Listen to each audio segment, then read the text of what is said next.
আসসালামু আলাইকুম রহমতুল্লাহ।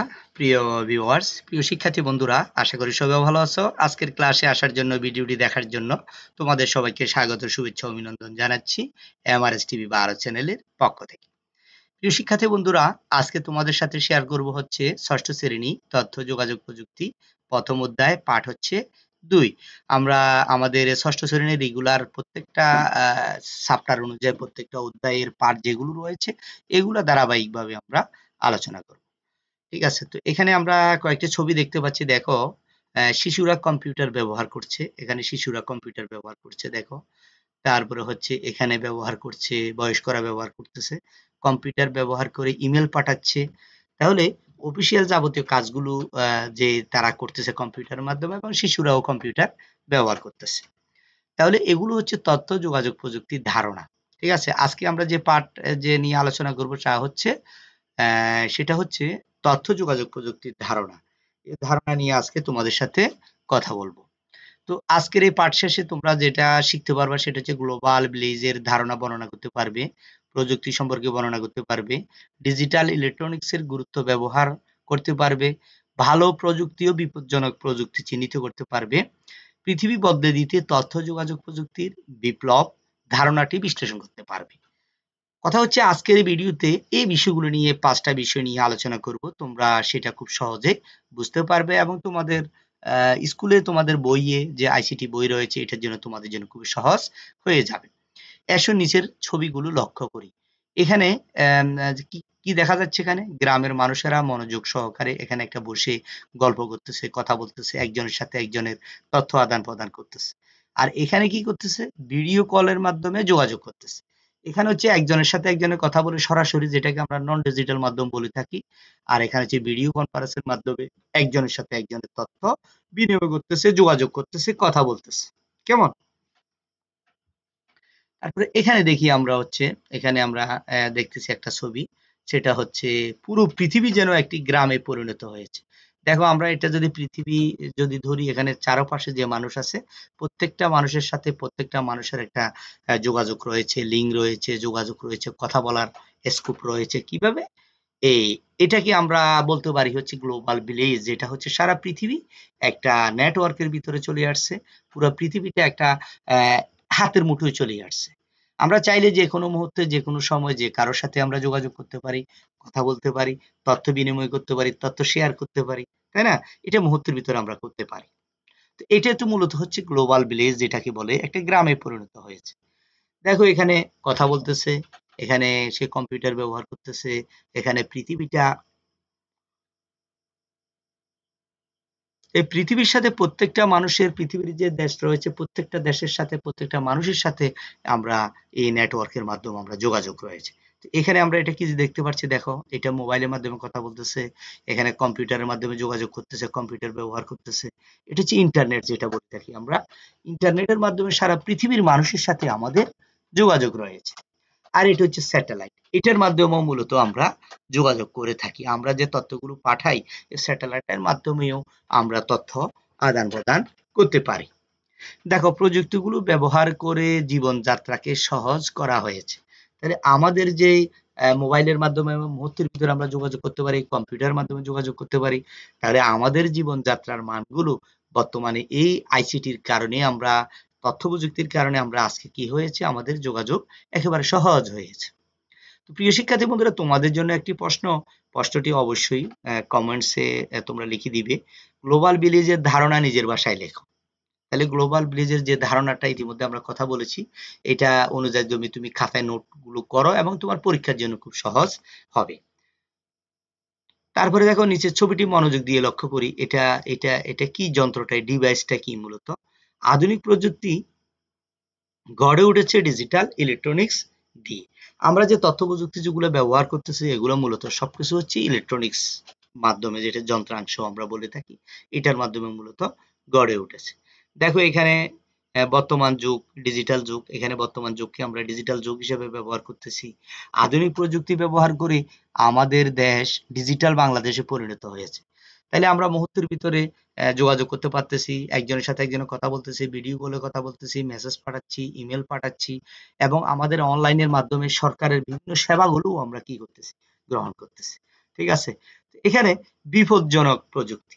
আমরা যে প্রযুক্তিগুলা ব্যবহার করে মানুষের উপকারে আসে, মানুষ ব্যবহার করে স্বাচ্ছন্দ্য বোধ করে, এগুলো মানুষের উপকার হয়। যেমন কম্পিউটার বলো, তারপরে ল্যাপটপ বলো, তারপরে হচ্ছে মোবাইল বলো, এগুলোর মাধ্যমে আমরা যোগাযোগ করি। কিন্তু কিছু, কিছু বিপজ্জনক প্রযুক্তিও রয়েছে। যেমন কি? যেমন হচ্ছে কম্পিউটার ভাইরাস। এটাও কিন্তু একটা প্রযুক্তি। এটাও মানুষের তৈরি করা কম্পিউটার ভাইরাস, যেটা দিয়ে মানুষের কি হয়ে যায়, অনেক ক্ষতি করে, কম্পিউটারের ক্ষতি করে, বিভিন্ন সফটওয়্যার গুলোকে ধ্বংস করে দিয়ে এই ভাইরাসটা। আর এটা কি? পারমাণবিক অস্ত্র। এই যে এই প্রযুক্তিটা ব্যবহার করে মানুষ কি করে একটা দেশ থেকে আরেকটা দেশকে ধ্বংস করে দিয়ে মানুষের বিল্ডিং, ঘর, বাড়ি সবকিছু ধ্বংস করে দিতে পারে এই অস্ত্রের মাধ্যমে। ঠিক আছে? তো তোমাদের জন্য আরেকটি প্রশ্ন, দেখো কয়েকটি ভালো ও কয়েকটি বিপজ্জনক প্রযুক্তির নাম লেখো। এই যে আমি তোমাদেরকে যে প্রশ্নটা বলেছি, এটা তুমি একটু খাতায় লিখো। লিখে উত্তরগুলো বের করে তুমি খাতায় এগুলো নোট করে রাখো। কারণ তোমার পরীক্ষার মাধ্যমে তুমি এই প্রশ্নগুলো খুব সহজে উত্তর দিতে হবে। কয়েকটি ভালো, যেগুলো ভালো প্রযুক্তি, যেগুলো আমাদের কাজে লাগে, মানুষের প্রয়োজন এগুলো। আর বিপজ্জনক প্রযুক্তিগুলোর নাম কি? এগুলো তোমরা উল্লেখ করবে। তো এখানে দেখো আমরা সম্ভাব্য উত্তর হচ্ছে ভালো প্রযুক্তি যেগুলোকে আমরা বলে থাকি computer, radio, television, mobile phone, optical fibre, satellite, CCTV, internet, ebook, GPS, digital camera, OMR প্রভৃতি। তাহলে আবার বিপজ্জনক বিপজ্জনক ইলেকট্রনিক্স কি, যে ডিভাইস গুলো কি বিপজ্জনক, ইয়া প্রযুক্তি কি? সেটা হচ্ছে কম্পিউটার ভাইরাস, বিভিন্ন পারমাণবিক অস্ত্র ও গ্রিন হাউস প্রযুক্তি। এগুলো মূলত হচ্ছে মানুষের ক্ষতির কারণ। এখন দেখো, এসো নিচের ছবিগুলো মনোযোগ সহকারে লক্ষ্য করি। এখানে আমরা আর অনেকগুলো যন্ত্র দেখতে পাচ্ছি। দেখো কতগুলো যন্ত্র এখানে, এখানে কতগুলো যন্ত্র। তাহলে এটা কি? এটা মোবাইল, স্মার্টফোন। একটি কম্পিউটার রাখার জন্য বিশাল ঘর লাগতো। একসময় কম্পিউটারটা যখন আবিষ্কার হয়েছিল, একটা ঘরের ভিতরে কম্পিউটারটা ছিল। এটাকে বড়, বড় প্রতিষ্ঠান প্রযুক্তি ব্যবহার করত। তখন যে বড়, বড় যে প্রতিষ্ঠানগুলো ছিল, ওরাই মূলত এই কম্পিউটারটা ব্যবহার করতে পারত, যেটা একটা রুমের ভিতরে ছিল। পরে সেটাকে দেখো স্মার্টফোন দিয়ে কম্পিউটারের কাজগুলো করা যাচ্ছে। এটাকে আস্তে, আস্তে গবেষণার মাধ্যমে আস্তে, আস্তে গবেষণা করলো বিজ্ঞানীরা, গবেষণা করে, করে, করে এটাকে একেবারে কি করা হয়েছে? হাতের মুঠোয় নিয়ে আসা হয়েছে। দেখো কত সহজ হয়ে গেছে। এখন দেখি এখানে আমরা আরো কিছু যন্ত্রাংশ দেখতে পাচ্ছি, যেমন যোগাযোগ সহজ করার জন্য অপটিক্যাল ফাইবার ব্যবহার করা হচ্ছে। বর্তমানে তথ্য আদান-প্রদানের আরেক মাইল ফলক হচ্ছে অপটিক্যাল ফাইবার। তথ্য দেওয়া নেওয়ার জন্য ইন্টারনেট ব্যবহার হচ্ছে। ঠিক আছে? তারপর হচ্ছে বাস, ট্রাক চালানোর জন্য রাস্তা ব্যবহার করা হচ্ছে। তথ্য দেওয়া নেওয়ার জন্য ইনফরমেশন হাইওয়ে তৈরি হচ্ছে। নতুন, নতুন প্রযুক্তি এসে পৃথিবীটাকে বদলে দিয়েছে। মানুষের জীবনযাত্রা খুব সহজ করে দিয়েছে। সবচেয়ে ক্ষমতাশালী মানুষ তথ্য নিতে পারে। তাইলে দেখো খুব সহজে তথ্য আদান-প্রদান করতেছে। একেবারে সাধারণ মানুষও একই তথ্য নিতে পারে। ফলে পৃথিবী বদলে যাচ্ছে। দেখো একজন সাধারণ কৃষক, সেও তার কৃষি তথ্যগুলো অনলাইন থেকে জানতে পারতেছে, ইউটিউব দেখে জানতে পারতেছে। ঠিক আছে? এই অনলাইনের কারণে, ইন্টারনেটের কারণে, যোগাযোগ ব্যবস্থার কারণে মানুষের জীবনযাত্রার মান একেবারে বদলে গেছে। তথ্য মুহূর্তের ভিতরে শেয়ার করা যায়। তথ্য মুহূর্তের ভিতরে জানা যায়। প্রিয় শিক্ষার্থী বন্ধুরা, দেখো তথ্য যোগাযোগ প্রযুক্তি ব্যবহার বাস্তবায়ন করার জন্য কি কি যন্ত্রপাতি ব্যবহার করা হয় তার একটি তালিকা তৈরি করো। এটা কিন্তু আমাদের একটা প্রশ্ন, যেটা হচ্ছে আমরা আম, পরীক্ষাতে যাতে উত্তরগুলো দিতে পারি, এই জন্য আমরা প্রশ্নগুলো একটু তোমরা এখানে এগুলো লিখে রাখবে, যেটা তোমাদের জন্য খুব কাজ দিবে। যেমন দেখো এখানে সম্ভাব্য উত্তর আমি লিখে দিয়েছি: digital electronics, computer, radio, television, smartphone, optical fibre, satellite, CCTV, internet, GPS, digital camera, information highway প্রভৃতি। এগুলো হচ্ছে সম্ভাব্য উত্তর। তো আজকে পাঠ থেকে আমরা কি কি শিখলাম? দেখো এখানে নতুন শিখলাম কি কি: গ্লোবাল ভিলেজ, তারপর হচ্ছে electronics, digital, optical fibre, digital Bangladesh, electronics, তারপর উপগ্রহ, সফটওয়্যার প্রযুক্তি, ভার্চুয়াল। ঠিক আছে? এইগুলো আমরা নতুন শিখলাম। এখন তোমাদেরকে আহ, কয়েকটি প্রশ্ন করতেছি, প্রশ্নগুলো দেখে তোমরা উত্তর দিতে পারো কিনা। কিসের ফলে বিশ্ব আজ হাতের মুঠোয় এসেছে? কিসের পরে? পরস্পর গবেষণা, শিক্ষা, তথ্য যোগাযোগ প্রযুক্তি। এটা মনে কারেক্ট হবে। দেখো তো এটা কি কারেক্ট? হ্যাঁ, এটা সঠিক। তারপরে আসো যোগাযোগ সহজ করার জন্য ব্যবহার করা হচ্ছে digital camera, CCTV, optical fibre, online সংবাদ। তো দেখি, হ্যাঁ এটাই কারেক্ট। অপটিক্যাল ফাইবার যোগাযোগের ক্ষেত্রে আজকে খুব সহজ করেছে অপটিক্যাল ফাইবার। এরপরে দেখো দেখো তথ্য যোগাযোগ প্রযুক্তির ফলে কোন নতুন শব্দটি আবিষ্কৃত হয়েছে? কোনটা আবিষ্কৃত হয়েছে দেখি আমরা। এটা ভুল। দেখি এটাও ভুল, এটাও ভুল। বৈশ্বিক গ্রাম। ঠিক আছে? তাহলে এটা খুব সহজ করে দিয়েছে। সারা পৃথিবীটা আজকে আমাদের হাতের মুঠোয় এসেছে। আধুনিক প্রযুক্তি ব্যবহার করে জীবনকে সুখময় ও আনন্দময় করে দিতে আমাদের প্রিয় দেশকে কিসে পরিণত করেছে?